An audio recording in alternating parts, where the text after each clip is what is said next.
Hey guys, it's Norm coming to you from Los Altos, California. I wish I were there with you guys in Denver, getting this mini ALP kicked off. Unfortunately, actually, while you're watching this, I'm probably sitting on a plane somewhere over Nevada or something on my way to Denver. So I'll see you guys in a little while. I'm the executive sponsor of this ALP, and I wanted to give you guys a little bit of context on why we're even having this this initiative, and a little bit more about your role in making this pretty awesome. First of all, why were you selected? Myself and Eric and Larry sort of went through and said, okay, these guys have all been through the lead class, and they all gelled together. And so what we want to do is carry that forward and use that sort of that cohesiveness amongst the team and sort of the team dynamic and the understanding of what an ALP project is, and turn it into something really cool that's going to help across DSS. So why this project? Okay, so the project is all about consistent operating mechanisms. So of all of you guys sitting there in the room, every one of you runs your business a little bit differently. You have different team meeting cadence, you have different dashboard cadence, you have different dashboard cadence, and probably each one of you says, well, it's because my business is a little bit different. Well, they're not 100% different, they're not 80% different, they're probably 80% similar with 20% difference. What we wanted to do is actually try to get that 80% nailed, so that whether you're an ES, POS, Grow, QBO, QBS, it doesn't matter. They're all the same for 80% of the OpMax. And so what's the value of that? Well, think about Laura Hartney and her team. We're the customer, and we go to them and sort of say, oh, I need this report and I need that report, and they basically look at us and say, hold on, there's like, you guys are like a 10-headed monster constantly coming to me with all different things that you need, and it would be great if you guys could be consistent.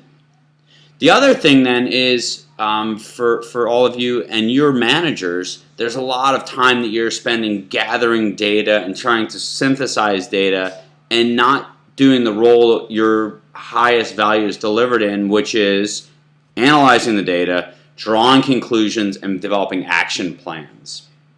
And so that's hopefully some framing for you to say, why the heck isn't Norm there? Why this team? And what's the problem statement that we're going after?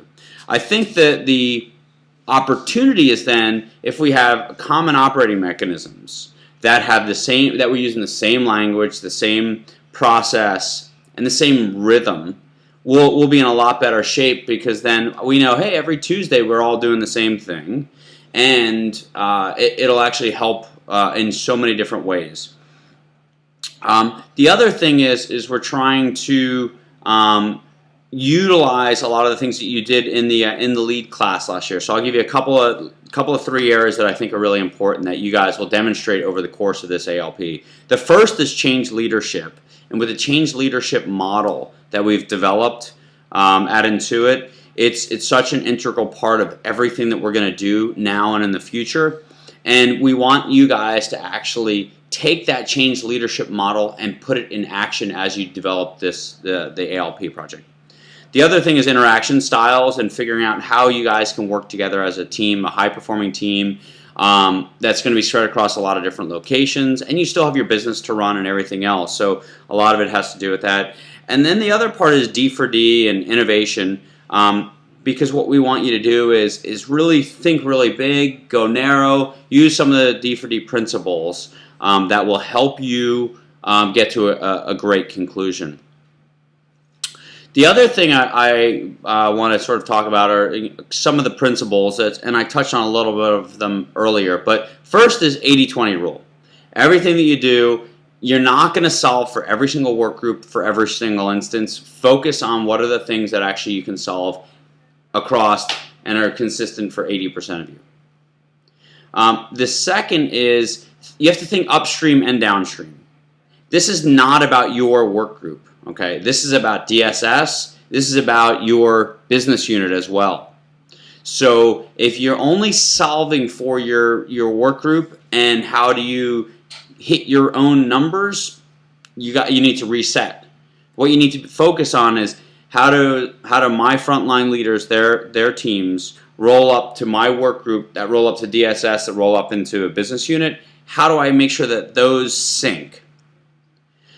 The other thing is, this is not just about voice of shareholder, it's also about voice of customer, and also voice of employee. So any other operating mechanisms there you have to think about. It's not just about the cadence of financial dashboards.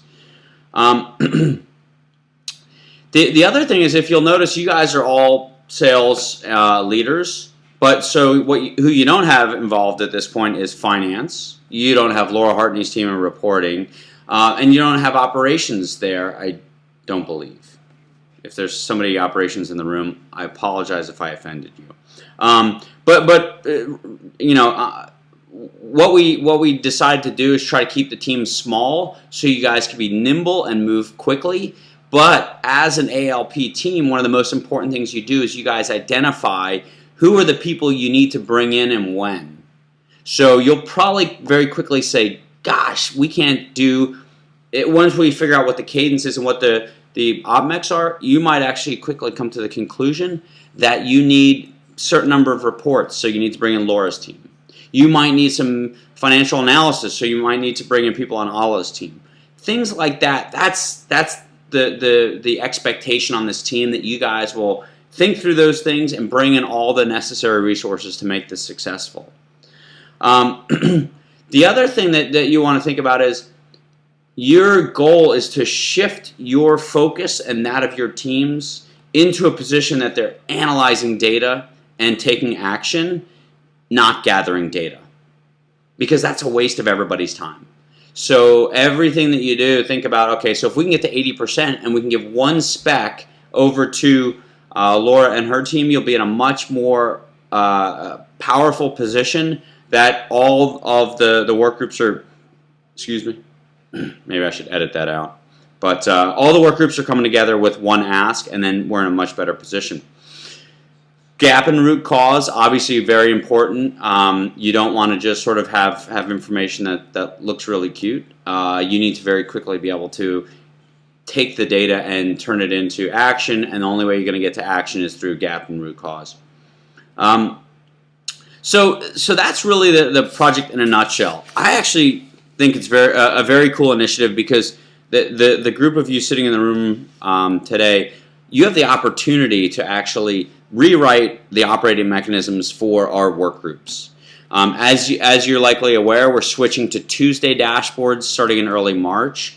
So think about how to align with those dashboards and how to actually rethink the way that we all run our businesses so that we can do it very consistently, and that together, whether it's for mobility, so if one of you guys moves to another work group, you're not sort of getting reoriented into like, how does this group run versus our group, and have fun with it. You guys are top-notch leaders in DSS, and we want you guys to really showcase that you're dynamic thinkers and that you can collaborate across different businesses, and as well that you can do all of this while still keeping the train on the track. So have fun. See you in a few hours when I arrive in Denver, and thank you very much. And this will be a really cool project. Bye-bye.